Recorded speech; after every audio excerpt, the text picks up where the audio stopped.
Translation purport by His Divine Grace, A.C. Bhaktivedanta Swami Prabhupada. So, this is a little lengthy purport, so please listen up. Translation: although one may consider the reflection of the sun from a mirror to be false, again, although one may consider the reflection of the sun from a mirror to be false, it has its factual existence. Accordingly, to prove by speculative knowledge that there is no reality would be extremely difficult. Purport: the impersonalists try to prove that the varieties in the vision of the empirical philosopher are false. The impersonalist philosophy, Vivartavad, generally cites the acceptance of a rope to be a snake as an example of this fact. According to this example, the varieties within our vision are false, just as a rope seen to be a snake is false. The Vaishnavas say, however, that although the idea of the rope is a snake is false, the snake is not false. One has the experience of a snake in reality, and therefore he knows that although the representation of the rope as a snake is false or illusory, there is a snake in reality. Similarly, this world, which is full of varieties, is not false. It is a reflection of the reality in the Vaikuntha world, the spiritual world. So here's the point. This world is simply a reflection of the reality. The reflection of the sun from a mirror is nothing but light within darkness. Thus, although it is not exactly sunlight, without the sunlight, the reflection would be impossible. Just like a shadow is not a reality, and it looks like something of some existence. But the shadow is simply dependent on the presence of the man or the person. So in the same way, this world is simply a reflection of the reality of the real world which exists in the spiritual world.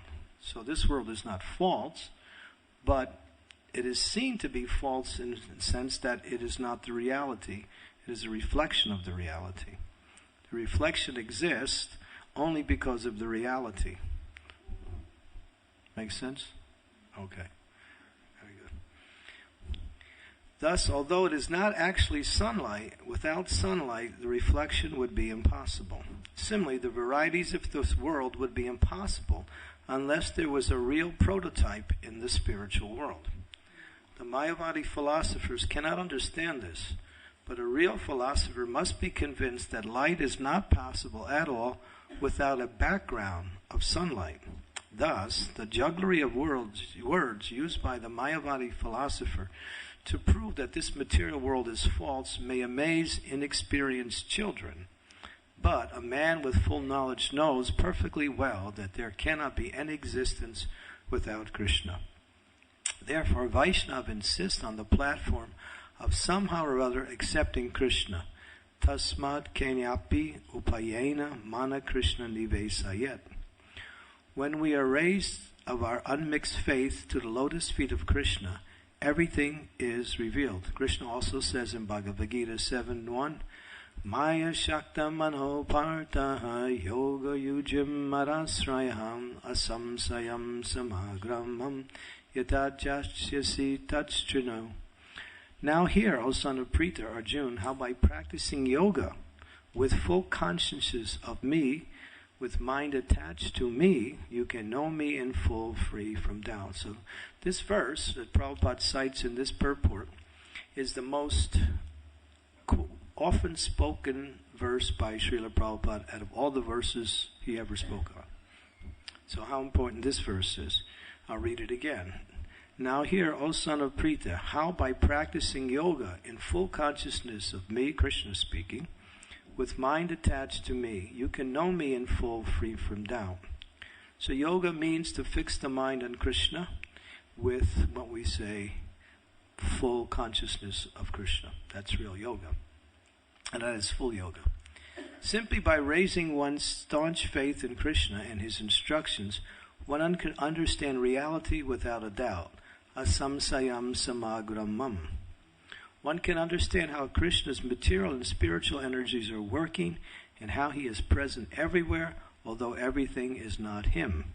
This philosophy of achintya bheda bheda, inconceivable oneness and difference, is the perfect philosophy enunciated by Vaishnavas. Everything is an emanation from Krishna, but it's not that everything must therefore be worshipped. Speculative knowledge cannot give us reality as it is, but will continue to be nefariously imperfect. Prabhupada uses a strong word, nefarious. Nefariously, that means something like, when something is nefarious, it's like somewhat dark or evil or somewhat, we say, unsacred. So mental speculation to understand truth is considered to be nefarious. Because it is simply one's mental jugglery. And mental jugglery can never come up with reality, in the sense that mental jugglery is limited and reality is beyond mind, intelligence, and beyond imagination.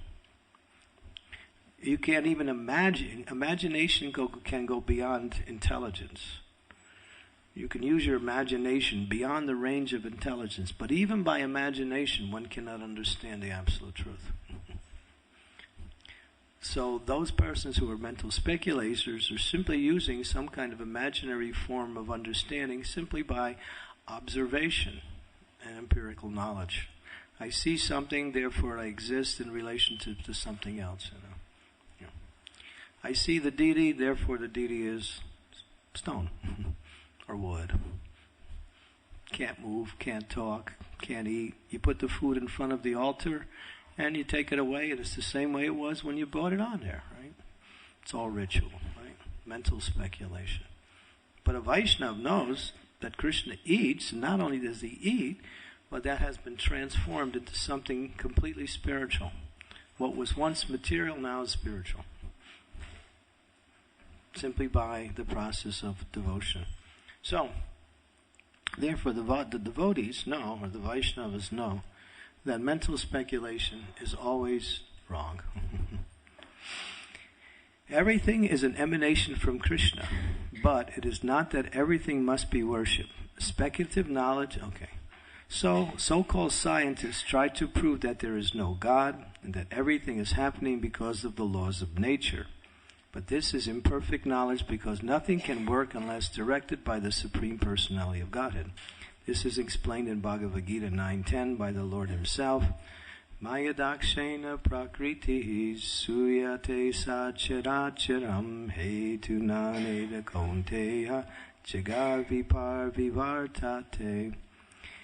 Translation: this material nature is working under my direction, O son of Kunti, and is producing all moving and non-moving beings. By its rule, this manifestation is created and annihilated again and again. So here's the conclusion.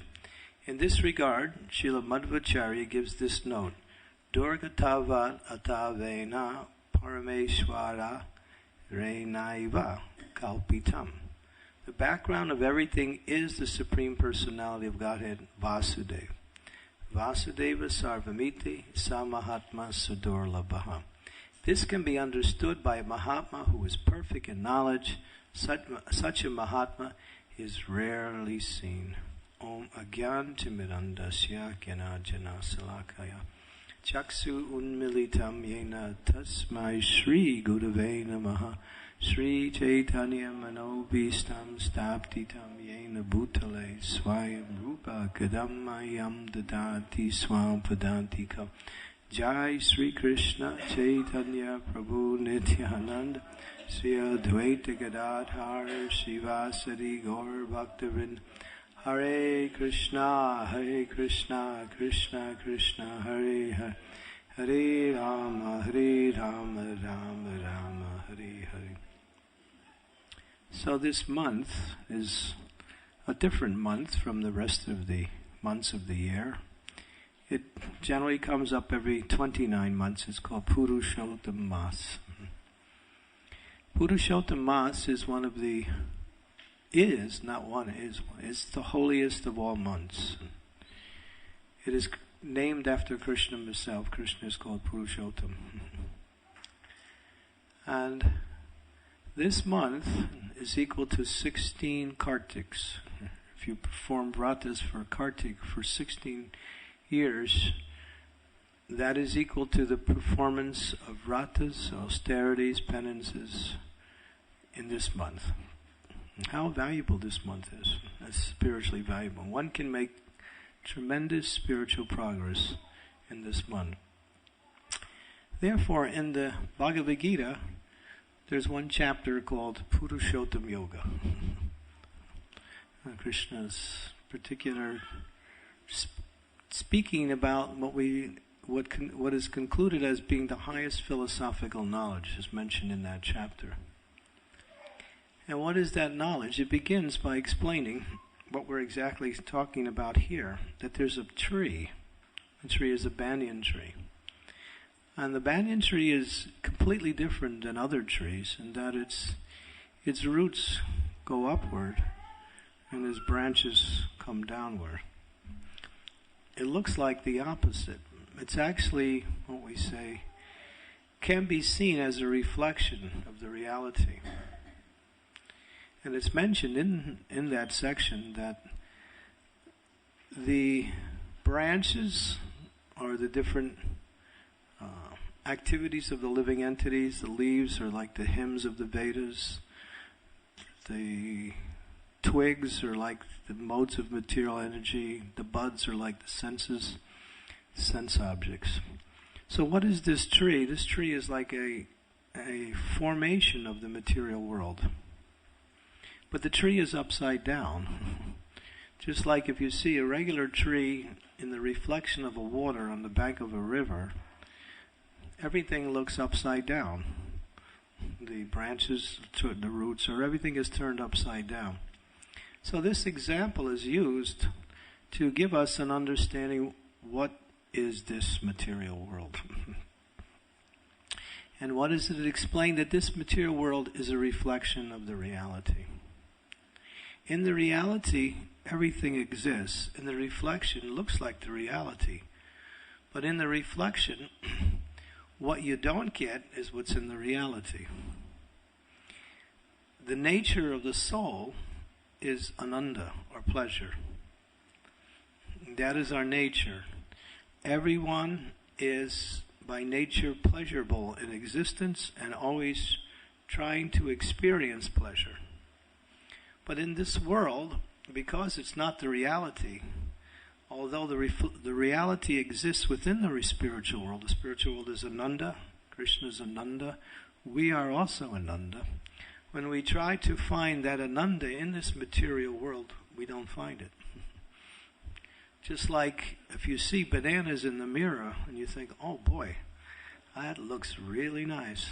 Or when we say Mother Kalangana's sweets reflected in the mirror. Now, it looks just as nice as it does when it's not in the mirror because it's very transcendent. But if you go to grab it in the mirror, you don't get it. All you get is the effort for grabbing it. That's all you get. So in the same way, this example is used that although this world is real, as Prabhupada very emphatically emphasizes over and over again, this world is not false.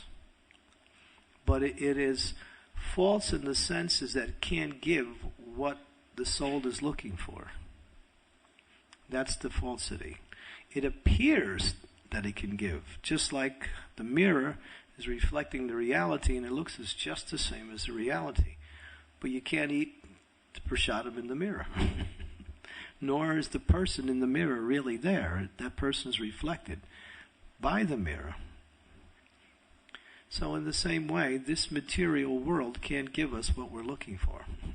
And what are we looking for? Happiness and ultimately love. That's why Prabhupada says in this world there's no love. Because there's no reality to center the love upon. What is that love centered on? The material body. And the body is simply a combination of the material elements that are always changing. the body is always changing. And therefore the body is, in the sense that it's used, the Shastras give us both sides. See, the Mayavadis, they have an argument because they take the literal words of the Shastras and simply repeat it. But they don't understand how that literacy is understood in practical application. So therefore, the Shastras also say, this world is illusionary. It's an illusion. It's a grand illusion. But at the same time, the Shastras say it's also real. Just as the reflection in the mirror is also based on the reality. Without the reality, the reflection can't exist. So this world cannot exist without the reality in the spiritual world. But we, in the material world, are trying to find what exists in the spiritual world, in the material world. And that is called, what we say, illusion. That's the real illusion. It's like, you ever see smoke? Smoke, kind of like, I'm sure we all see smoke. And if you tried to grab some smoke, you could see it, and it looks like it's there, and you grab it and you open your hand, what do you get? It's not there. It looks like it's there. So in the same way, this is a simple example just to help us understand that what we're looking for in this world doesn't exist in this world. I'll give you an example. There was a man, this is not a little story, it's an anecdote actually. A man, he's looking on the ground, he's looking, long time. His friend comes along, he says, what are you looking for? He says, I lost some money here. I lost some money. So his friend says, oh, okay, let me help you. So they're both looking. Then the friend says, you sure you lost it here? He says, no, I lost it down there, but there's more light here. It appears that the spiritual world is dark compared to our realization of the spiritual world. We see, we can touch, and we can experience the things and the objects and the relationships in this world. And we put all our hopes, efforts, energy, time, and life in trying to find happiness in this, apparent reality. But what do we get? We only get the effort that we put in. We don't get what we're looking for, because it just doesn't exist. As a person who is looking for money in a place where there is no money, but it seems to be there because there's light. Well, that's the nature of this material world. That's why this world is called dark. It's called tamo andam. It is darkness of ignorance. When Krishna wants to make a point, he makes it over and over. Therefore, in the Gita, he says that over and over, this world is dukhalayam ashashritam. It's temporary and it's miserable. He says anitya asubham. In another place, he says it's temporary and it's miserable. He says it in different ways in different places. Why? Because he knows this is the most difficult thing for the living entity to understand. And we find that sometimes even after understanding or hearing philosophy, still we can't apply it. Why can't we apply it? That is called our conditioned nature. Our conditioned nature. But here, there's a very philosophical point is being made. One should see things according to reality. One should see things according to reality. And that is called Shastra Chakshus. Shastra means scripture and Chakshu means eyes. And one's eyes have to be aligned with truth. And one should see through truth and not see through the senses, because the senses are imperfect. It says that the conditioned soul has 4 defects. Senses are imperfect, subject to illusion, makes mistakes, and cheating. And actually it's a progression. By being subject to illusion, having imperfect senses, we're subject to illusion. And because we're subject to illusion, we make mistakes, and when we make mistakes, we try to cover it over, and that's called cheating. So these 4 things are actually there. So therefore, that's the nature of the conditioned soul in this material world. So therefore, one has to accept knowledge from the perfect source. And the perfect source is Krishna. And what is that knowledge? That the only reality is devotional service. This banyan tree that we describe is a reflection of the reality. And in the verses in that same chapter, it says that one must cut this tree down. But one cannot find the tree anywhere.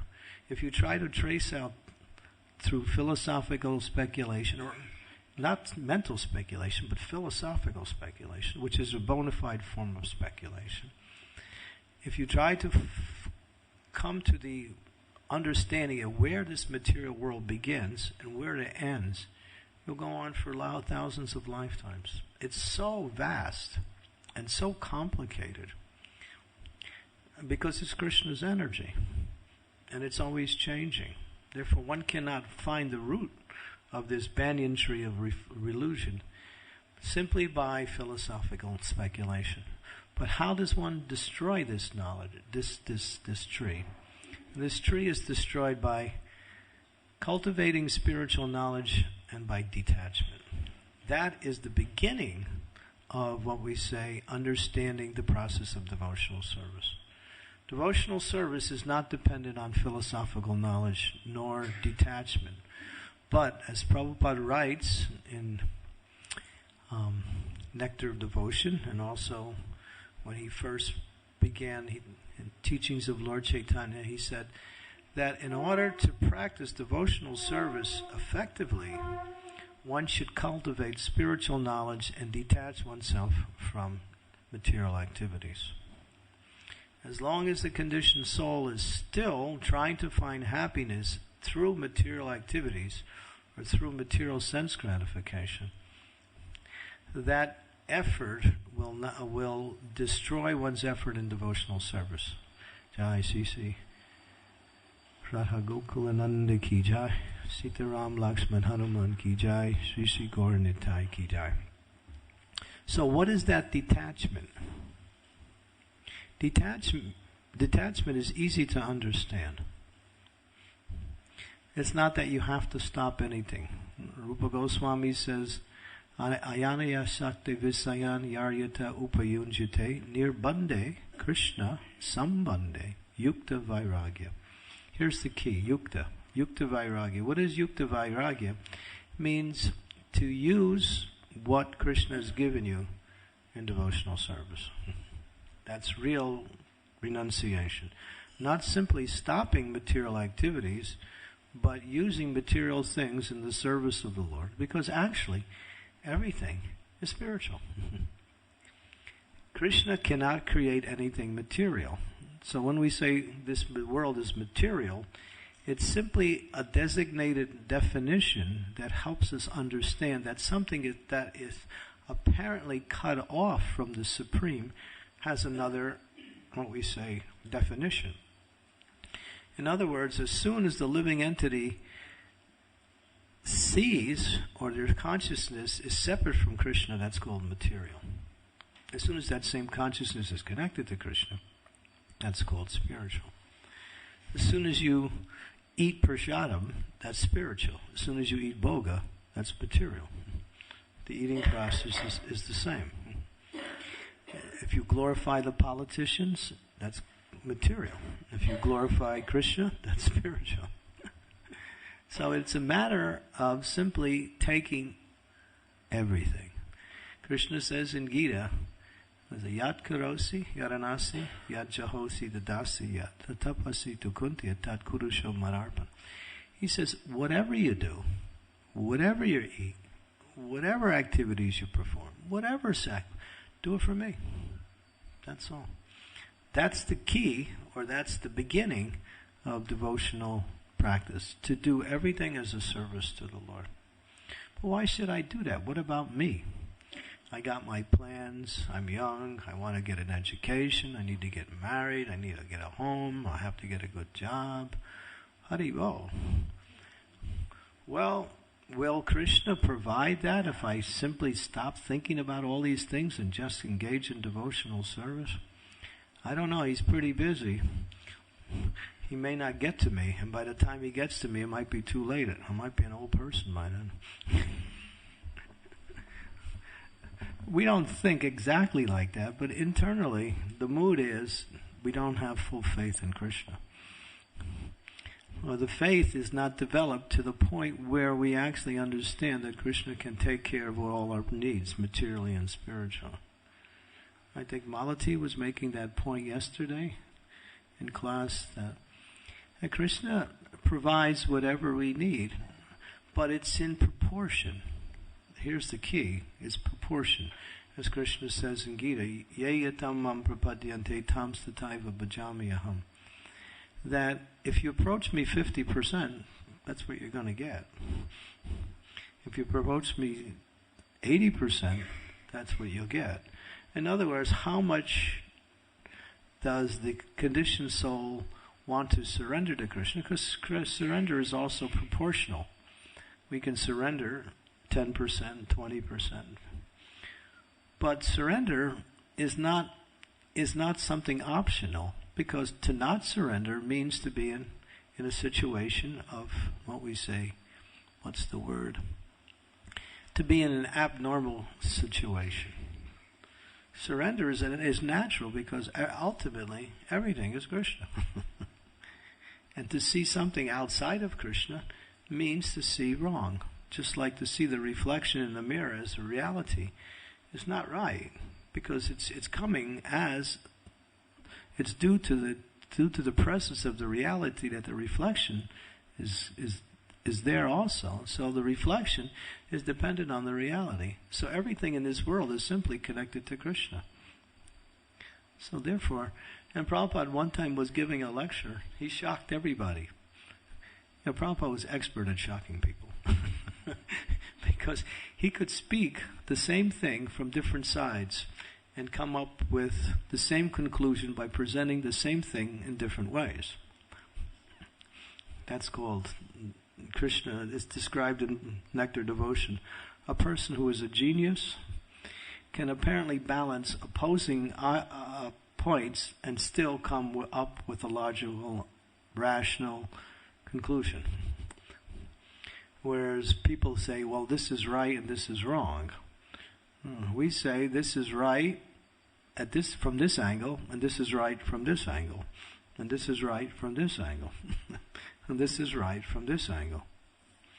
Just like we say this material world is meant for the enjoyment of the living entity. Yeah, it's true. That's why the world exists, so the living entity can try to enjoy. And ultimately that's correct. But in another sense, it's not, because you can't enjoy. Although everybody's trying. So, Prabhupada was saying one time, you are Krishna, I am Krishna, we're all Krishna. That was his lecture. And then finally, after going on for some time to saying everything is Krishna, the desk is Krishna's. But ultimately he says, then there's Krishna and Krishna's energy. And Krishna's energy and Krishna are the same and different simultaneously. So here he said, this is the philosophy of Chinta Bheda Bheda Tattva. If you know this philosophy, or if you understand the principles that make up this philosophy, you can understand everything. This is the key to understanding everything, this philosophy. That everything is one with God and at the same time different than God. There are many schools of philosophers. Some say one, some say different, some say one and different, and some say one and different in a marginal way. And these are all what is called bona fide philosophies. But just like, how might we say, that there's different kinds of, I don't know, what would be a good example? Something is right, but then more right, and more right, and more right. In other words, something is complete, but complete in a limited way. That's, again, I'll give you a good example is us. We're complete. The soul is complete, but in a limited way. God is complete, but in an unlimited way. Both are complete. But our completeness, in one sense, becomes incomplete when we're not connected to Krishna, although we're complete. Make sense? But ultimately, to understand our relationship with Krishna, we have to connect our completeness with Krishna's unlimited completeness, and then we become completely unlimited also. Just like when there's an ocean, you don't become the unlimited. We connected to the unlimited, therefore you also take on the qualities of the unlimited by not becoming the unlimited. Make sense? So we have to read Prabhupada's books to understand. And ultimately what it boils down to is don't try to be happy here. That's the whole philosophy. After all this whole thing, is just try to engage in devotional service. That's all. And whatever you're looking for can be found in devotional service. And we sing that every day. Shri Guru Charana Rati Ese Uttamagati E Prasadi Purvi Sarva As. That by serving the lotus feet of the spiritual master, all of one's desires are automatically fulfilled, both material and spiritual. Because for Krishna doesn't see the devotee as a material object, he sees that whatever the devotee needs, if that devotee is engaged in devotional service, Krishna will provide for that devotee. Sometimes he doesn't provide right away. He makes us wait, or he makes us qualified. He wants to see if we can qualify to receive that mercy. In other words, just like a person comes to Krishna consciousness and it expects to become a pure devotee overnight. Well, you're in the pure atmosphere and you're engaging in pure activities, but the purity will manifest in due course of time. So therefore, Rupa Goswami explains the process of devotional service is based on patience. Patience. But how much patience? I've been patient for 40 years. But what's 40 years? Or 30 years? Or 20 years? Right? If we were to understand how long we've been in this material world, in terms of the amount of bodies we have, we would see that 40 years cannot even be considered a time period in relationship to how long we've been in this material world. It's totally immeasurable. It's so small.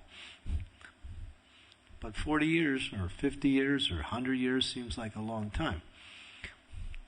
Just like Hayagriva Prabhu in the early days of Krishna consciousness, after practicing devotional service, he said, Prabhupada, it was very aristocratic, spoke very perfect English, what we say dictionary English, and a very deep and what we say English brogue.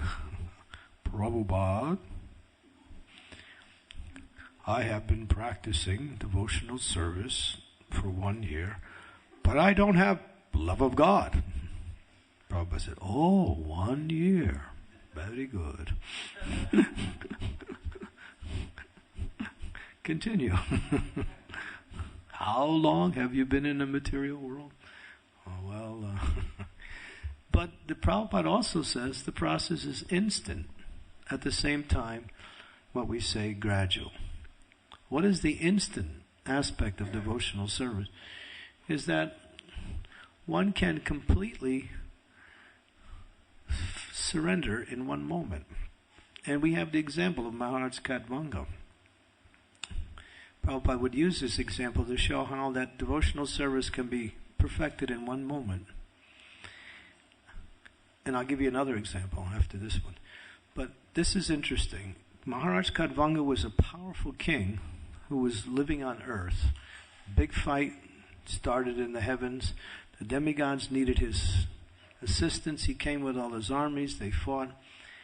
The demigods beat the demons. The demigods were pleased with Maharaj Kadvanga. They said, Maharaj, we want to give you a benediction. You fought so nicely. Anything, please ask. Maharaj said, I want to know when I'm going to die. They said, Maharaj, you have 1 moment left. That's the end of your life.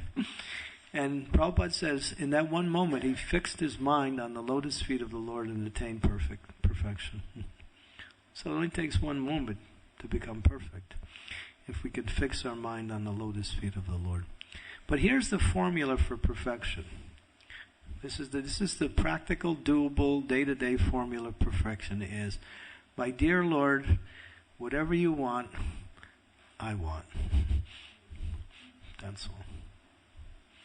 In other words, surrender to the will of the Lord, surrender to the will of the spiritual master, and that is perfection. And that will lead eventually to what we say perfect consciousness or Krishna consciousness.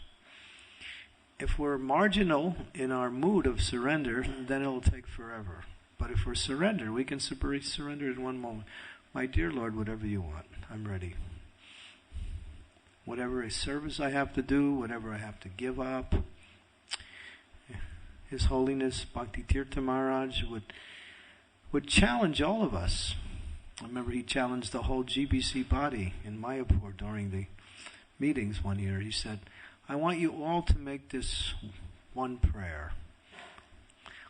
Please listen to the prayer.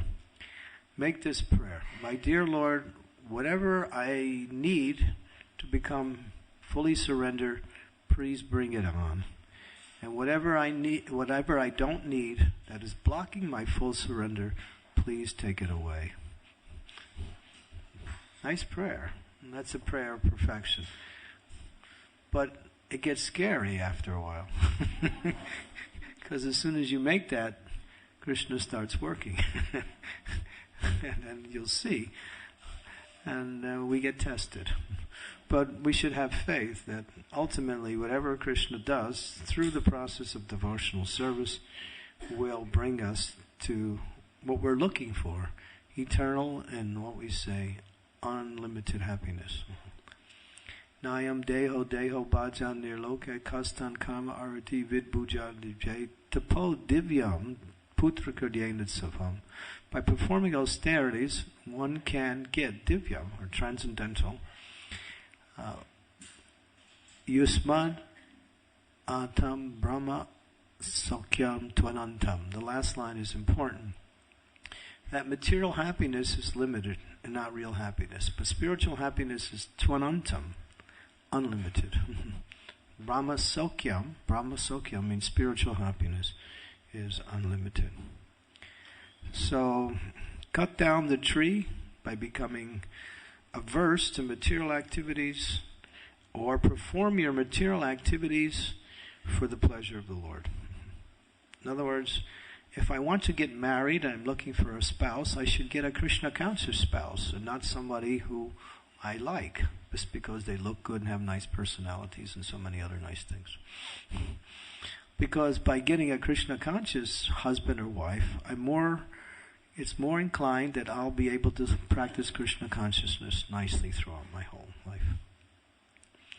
If I have to get a job, let me get a job that is free from the activities of the four sinful activities like that. Although other jobs may be available, I don't want them, even if I need the money. So the point is, do everything in relationship to what's favorable for our spiritual life. That's the basic principle. And that requires guidance, directions, and what we say. And of course, intelligence. Okay, this section is very, very philosophical. And we need that, because without philosophy, we are simply on the mental platform. Okay, any questions? Comments?